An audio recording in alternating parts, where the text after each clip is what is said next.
Gen Chem crew, welcome back to our last chapter of the semester, biochemistry. So pretty cool chapter, a lot of introductory topics into the world of biochemistry. Thankfully, since we've done organic chemistry now, we will be able to use our knowledge of structure to identify a lot of different functional groups and just basically be familiar with a lot of the structures that we're going to be seeing in this chapter. So let's get started with the very first section. It's just introduction to biomolecules. Essentially what we're going to do in the first section is define what carbohydrates, lipids, amino acids, peptides, and proteins are. I'm not sure if we will get to chapter 5, nucleic acids and protein synthesis. Probably we'll only have time for the first 4 sections, but we'll see how far we get. We're going to go as far as we can, and that will be the final material for our last exam. So let's focus here today. Let's define some very important biomolecules and biochemistry. So we want to learn to recognize and classify biomolecules by looking at them and being able to say, oh, that's a carbohydrate, oh, that's a protein, etc. So biochemistry, it is the combination of biology, organic chemistry, physical chemistry, like all these topics. Chemistry really does bind all of the sciences together. And what biochemistry is taking what we learned in organic chemistry and realizing all those types of compounds that we learned about is what our body is made up of. So back in 1828, this compound called urea was first synthesized. And scientists really thought at that time that these types of carbon-containing compounds, organic compounds, could only be made by living organisms. They really thought that was a special thing. They realized, though, that all of the compounds in our body are made out of the same stuff as what we find in the non-living world. So elements make up all the living and non-living things in the world. So we find these organic compounds inside our bodies. And biomolecules, we're talking really small ones, like a simple amino acid or one sugar molecule, to very large ones. So tens of thousands or hundreds of thousands of molecules chained together to form these really long chains, essentially polymers, natural polymers, that fold up into things like proteins. And they also do the similar type of reactions that we learned about in the organic chemistry section. They do oxidation reduction, decompose, polymerization. They do the condensation reactions where they lose water. That's will be the main one that we're going to focus on in this chapter. So it's really organic chemistry inside the body. That's the world of biochem. That's why you always need to start with organic chemistry first. So here's our list of biomolecules. Carbohydrates. These are sugar molecules, basically. They are energy sources. First of all, the most simple types, monosaccharides. Saccharide is another word for a sugar molecule, is glucose. And glucose is a form of energy. So we need that. And it's a metabolism. It's a part of our metabolism process in all living things, animals and humans.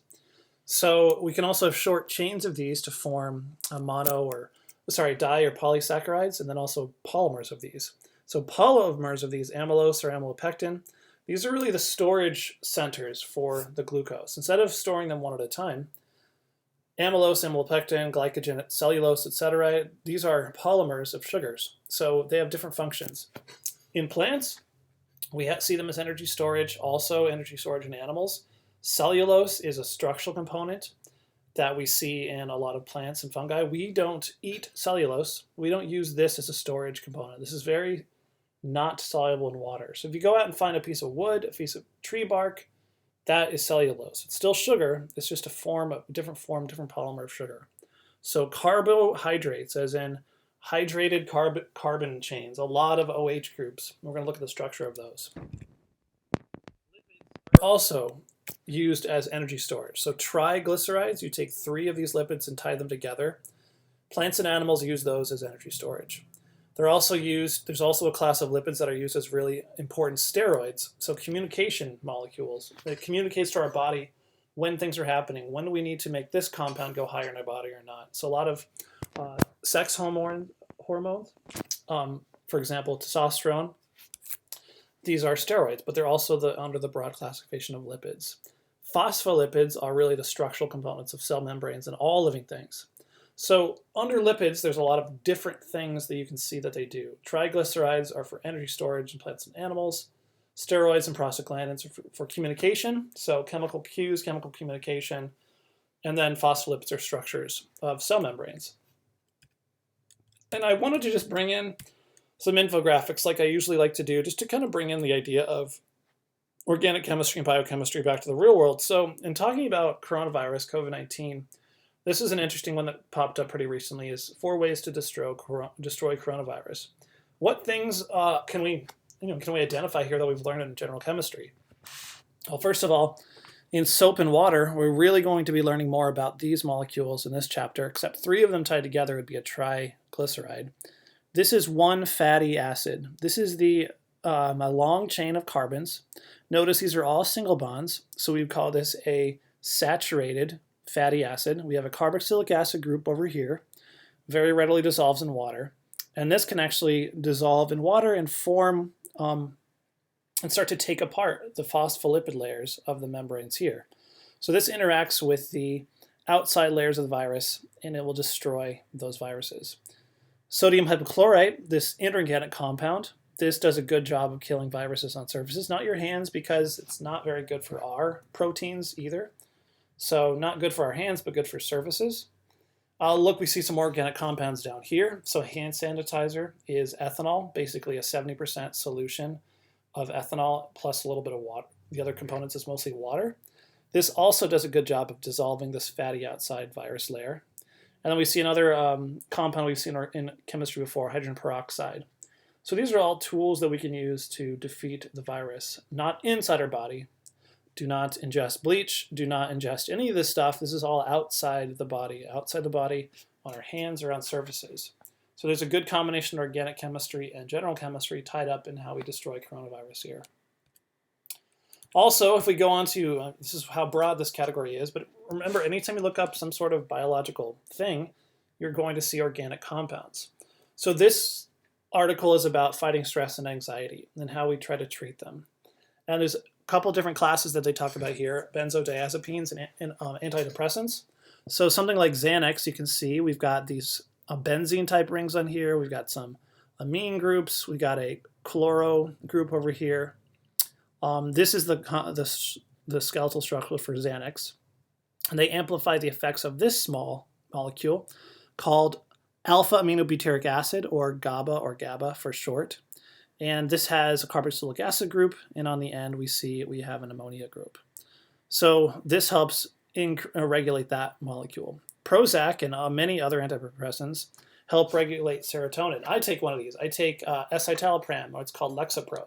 So Lexapro is a serotonin reuptake inhibitor, as in it inhibits serotonin from going back into the brain, basically making our serotonin levels higher throughout our body, which is a mood regulating compound.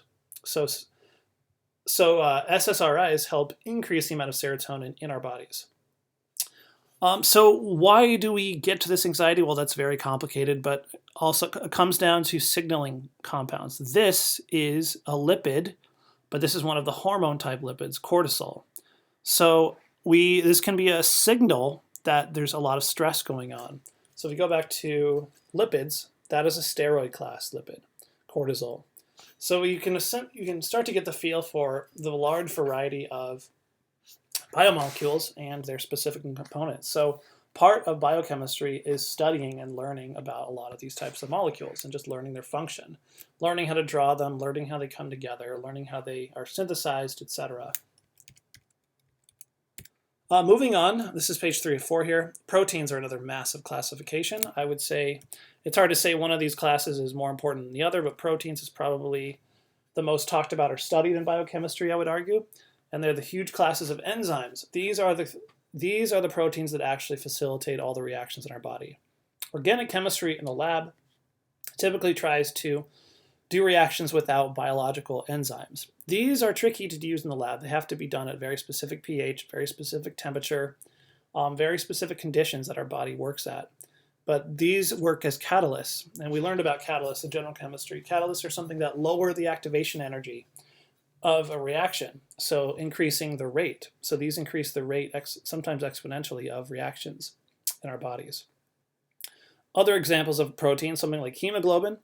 This, along with myoglobin, are the proteins that help transport oxygen. Myoglobin is more for longer term storage. Hemoglobin is for more short-term storage and transport throughout our body. Oxygen is not very soluble in water, so we need things to help transport it throughout the aqueous system of our body. Collagen, these are the structural component in mammals. And then we also have the whole immune system. It is dependent on different types of proteins. So immunoglobulins, this is our immune system. And then small molecules, so small amino acids, work as small hormone molecules as well. So these are signaling molecules to help tell our body what's going on. So that's the large classification of proteins. And these are all made up of amino acids, which we'll learn about in the next chapters. So I was thinking about hemoglobin, and I wanted to give you an idea of this oxygen transport and bring it back to some of the structures we looked at in the past. In environmental science, we talked about carbon monoxide being bad for the environment. That comes from combustion and other sources. So carbon monoxide, the reason why we have to have carbon monoxide detectors in our homes is because they are colorless and odorless gas, CO versus CO2. CO is very, very toxic. The reason, and this meme I think explains very nicely, here's hemoglobin, and here's the binding pocket inside hemoglobin. There's actually an iron molecule inside our hemoglobin molecule. This is what gives the color of our blood that red color. This thing called a heme, this cylindrical carbon molecule, or this carbon chain molecule that's binding to the iron, this absorbs visible light and emits visible light such that it appears red. So this is where we get the red color of our blood from. Oxygen binds right in this pocket. So hemoglobin's over here hanging out with oxygen, but carbon monoxide, on the other hand, as you can see, you can understand through this meme what's going on here, would rather bind to carbon monoxide. So oxygen kind of binds at this angle. Carbon monoxide can actually bind straight onto this carbon, and it's a much stronger binding event. So similar size and shape as oxygen, and it competes, it boots out oxygen. And that means we're no longer transporting oxygen to the places in our blood that we need it. It's extremely toxic. So it's extremely dangerous. You never want to be around carbon monoxide. We have detectors that tell us if it's in our homes. And yeah, I just realized I need more memes in my lectures. Next year I'm going to remedy that. So that's just an idea of a biomolecule. And notice these are kind of ball and stick models, but these are all carbon, nitrogen, oxygen. These are all amino acids right here that are making up this protein, hemoglobin. Lastly is nucleic acids. These are the genetic information biomolecules. Again, we might not have time to get to this, but know for now that DNA is the big biomolecule that stores genetic information. RNA is the genetic information used to actually synthesize proteins, but they're both made up of these small molecules called nucleic acids. So here are just some of those things we just went over just in more general format of definitions here. So just as a review, and I've got another meme over here as well because I love Mean Girls. And carbohydrates, butter is not a carb. Butter is everything. That is true, Paula Deen, but butter is not a carbohydrate. Butter is full of lipids, so fats, storage of molecules. Although depending on the amount of the composition, there's probably some sugars inside the butter. So there could be some carbohydrates in there, but it's not necessarily itself a straight up carbohydrate. So carbohydrates, again, it's metabolism, energy storage, and also there's a lot of cell surface carbohydrates that help with signaling communication. So if an immunoglobulin is coming along the surface and sees a sugar that it does not like, it's like, what is that sugar? It might say, this is a bad thing, and it might start destroying that whatever that foreign agent might be. Lipids, again, are also involved in metabolism and energy storage, but they're also involved in cell structure and also a lot of communication, things like hormones. Proteins, just so many things. Structural proteins, transport proteins, catalysis, speeding up reactions, communication, and also immune defense. And then nucleic acids, again, are that gene information. So this is a good quick summary. If you're trying to remember the definitions in a general space, this is a good slide that I included in here as well. So how do these things actually form? So we have small molecules like, I guess I don't have any pictures of those. We'll just continue on here. So they actually have to form through the process, so through chemical reactions. Many of them form by condensation reactions where they come together and water is a byproduct. So sometimes we call this dehydration reaction, or dehydration synthesis. So monomers require an enzyme to actually connect the two. That's how it works in our body. We're not using strong acidic solutions or something like we might in an organic chemistry lab. Each monomer will come together to form a polymer through the process by which it's catalyzed through an enzyme. So carbohydrates, nucleic acids, proteins, and even some lipids, they use this condensation or dehydration process. So I wanted to bring up this. That's why I'm on my computer today, not my iPad. It's a little bit easier to interact with this. This should bring this up. Let's just kind of go through this together. I'd like you to go through this on your own, but I wanted to bring this up. And this is a cool way to depict how we bring these monomers into polymers. So if we want to build a polymer, let's start with, for example, this is just a general kind of thing here. If I have a general item and it has an OH group, and I have another general item, what's going to happen is I add them together with an enzyme, and water is the byproduct. Again, I've got this OH group, I have an H on the end of this thing. An enzyme will catalyze the reaction between the two, and we'll get a new carbon bond between something. And opposite of, I'm going to break this down, water will come back in, a different enzyme will break these apart to form the smaller molecules. So let's think about carbohydrates. This is what carbohydrates actually look like. Sugars, glucose. This is something our body utilizes for energy.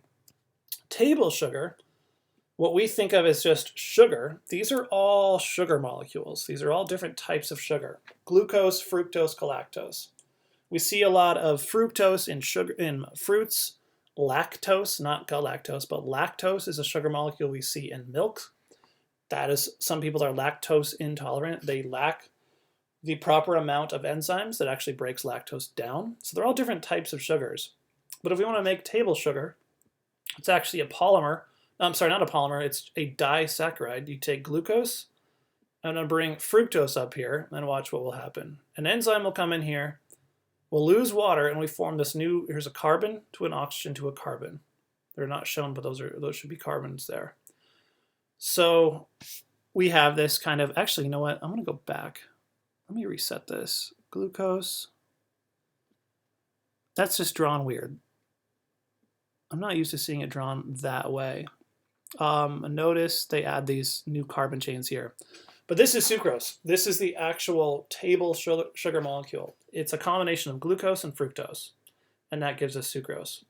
Let's add glucose and galactose together. Notice it switches the sides that they actually bond to. This is actually lactose. It's a disaccharide of glucose and galactose. So this is how we come up with these disaccharides that we're used to hearing sometimes in nutritional context through this type of dehydration reaction. Lipids, this is the energy storage / structural component type of compound, the fats. How we make a storage unit, a triglyceride, so we take this molecule called glycerol. If we look at this and we're trying to name this in organic chemistry, well, it's a 1, 2, 3, basically, I guess what is this, propane group. So it's a propanol, but it's a 1, 2, 3 propanol. But we call this glycerol. This is the common name, and we always see glycerol used for this. But it's 3 alcohol groups coming off a 3 carbon chain. And if we want to make a triacylglyceride, or a triglyceride, this is the storage unit. We take some fatty acids, these carboxylic acids. This one happens to be saturated, no double bonds. This one happens to be unsaturated, it has 1 double bond. And there's different combinations. So triglycerides might have maybe 2 saturated fatty acids. And notice an enzyme comes together, clips this together. And notice what we form. What are these actually, each individual chains? These are actually ester groups. Remember esters? They have a CO and some R group, and they have a C straight to an R group here. So actually we create an ester linkage between each one of these. Now let's say we could just take an unsaturated fatty acid. There's all different types of combinations for different triglycerides.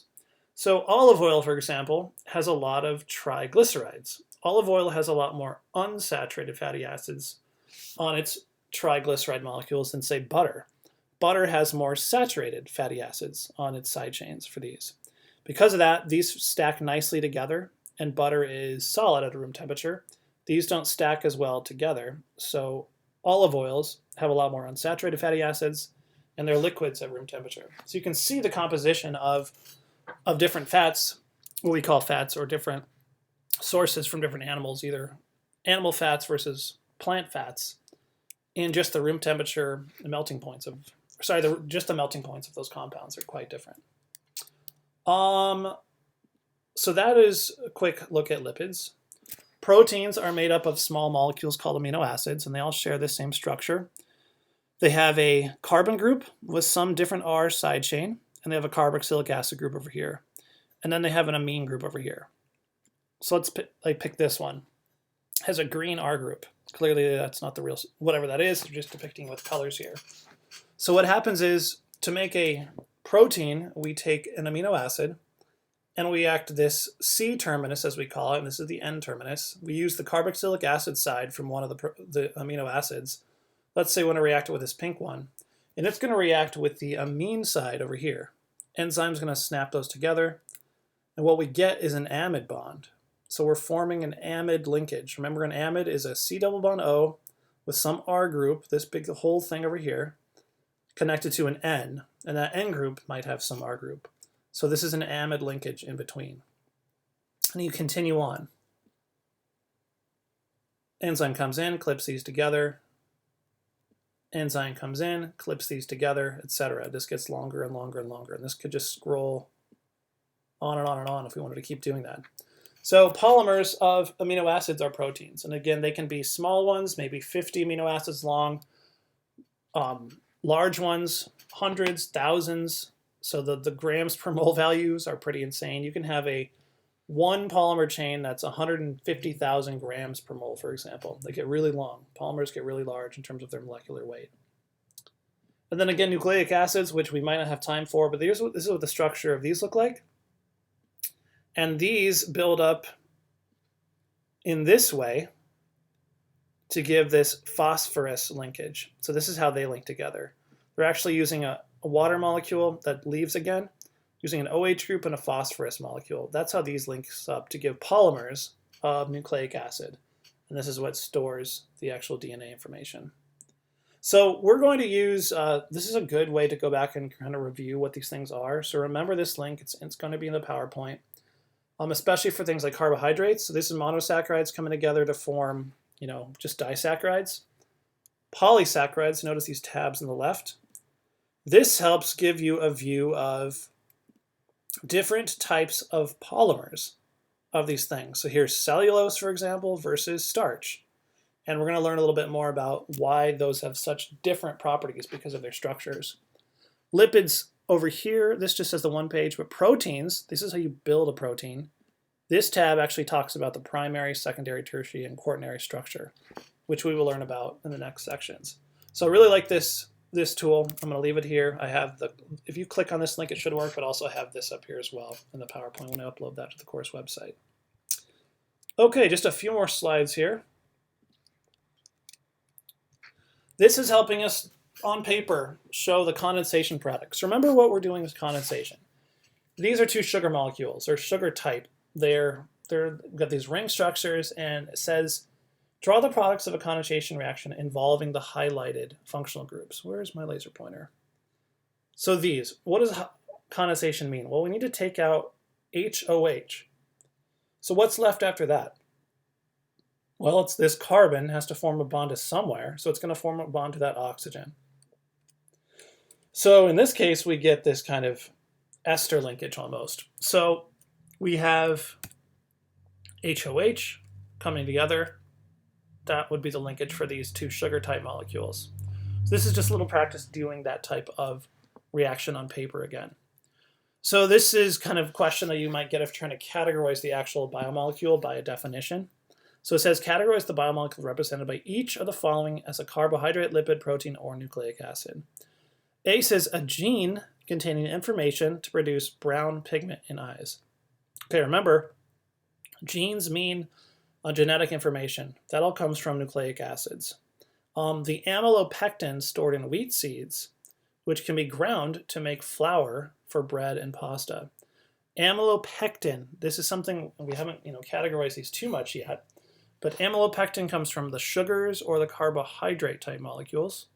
And this one, it says a substance that catalyzes the oxidation of glucose, a type of sugar.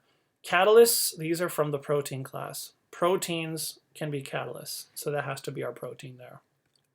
So yes, nucleic acid, carbohydrate, and protein. So just a little bit of practice from the book. Okay, that ends our section. So here's the review. Basically learning about different biomolecules, the fact that they have small pieces that can build up into large ones. So we have polysaccharides for carbohydrates. We can make the actual triglycerides for lipids. Proteins can be a variety of things.